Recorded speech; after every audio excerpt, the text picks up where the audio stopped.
e ao soberano Pai Celestial. No poder do nome do nosso Senhor Cristo Jesus, nos abençoa e nos guarda, nos ilumina e nos guia por um bom caminho. Estudo bíblico. João 8 verso 47. Introdução. João 8,47 é um versículo crucial dentro de um capítulo repleto de tensões e revelações sobre a identidade de Jesus. Este versículo surge no clímax de um debate acalorado entre Jesus e os líderes judeus que questionam sua autoridade e origem. Após a libertação da mulher pega em adultério, Jesus se declara a luz do mundo, João 8,12, e afirma ter uma relação única com o Pai, Deus. A recusa dos judeus em reconhecer Jesus como o Messias e a consequente acusação de blasfêmia culminam na afirmação de Jesus em João 8,47, que essencialmente separa aqueles que pertencem a Deus daqueles que não pertencem. Este versículo destaca a importância da fé e da obediência à palavra de Deus como evidência de pertencimento. Contexto histórico. O capítulo 8 de João se passa no Templo de Jerusalém, um local central para a identidade religiosa e cultural dos judeus. A discussão entre Jesus e os líderes judeus revela uma profunda divisão, não apenas teológica, mas também social e política. Os fariseus e mestres da lei representavam a elite religiosa da época e estavam profundamente preocupados em manter sua autoridade e tradições. O contexto histórico era marcado por expectativas messiânicas e pela crescente tensão entre os romanos e os judeus. A afirmação de Jesus de ser Eu sou, João 8,58, uma referência ao nome de Deus no Antigo Testamento, Êxodo 3,14, é particularmente provocativa e contribui para a raiva dos líderes religiosos, culminando na tentativa de apedrejá-lo.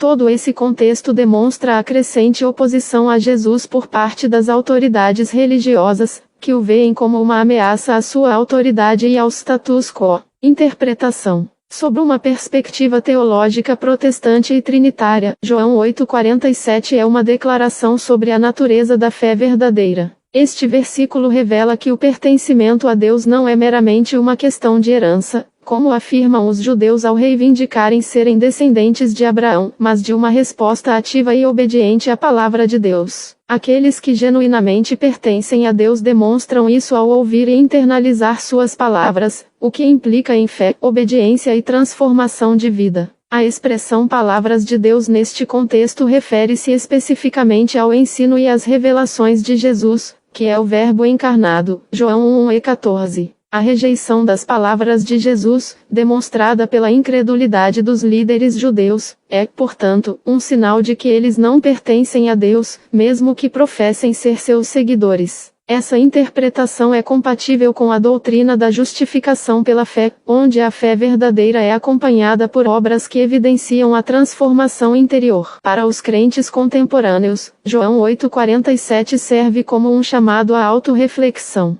Não basta afirmar a fé em Deus. É preciso demonstrá-la por meio da obediência à sua palavra, que se encontra nas Escrituras e na revelação de Jesus Cristo. A aplicação prática deste versículo envolve um compromisso diário com o estudo da Bíblia, a oração e a busca por viver de acordo com os princípios ensinados por Jesus. Veja as referências em 1 João 4,6. Nós somos de Deus, e quem conhece a Deus nos ouve. Mas quem não é de Deus não nos ouve. É assim que distinguimos o espírito da verdade do espírito do erro. Este versículo, similar a João 8,47, estabelece uma clara distinção entre aqueles que pertencem a Deus e aqueles que não pertencem, baseado na receptividade aos ensinamentos apostólicos. Isso reforça a ideia de que a verdadeira fé se manifesta na escuta e na obediência à palavra de Deus. João 10,27. As minhas ovelhas ouvem a minha voz. Eu as conheço, e elas me seguem. Jesus usa a metáfora do bom pastor para descrever a relação entre ele e seus seguidores. Este versículo complementa João 8,47 ao enfatizar que aqueles que pertencem a Jesus, as ovelhas, reconhecem sua voz e o seguem. A capacidade de reconhecer a voz de Jesus e segui-lo é um sinal de pertencimento ao seu rebanho, confirmando a importância da audição e da obediência. Essas referências reforçam a interpretação de João 8,47, demonstrando que a genuína fé em Deus se manifesta na audição, no reconhecimento e na obediência à sua palavra, revelada em Jesus Cristo e ensinada pelos apóstolos. A recusa em ouvir e obedecer é, portanto, um sinal de que a pessoa não pertence a Deus.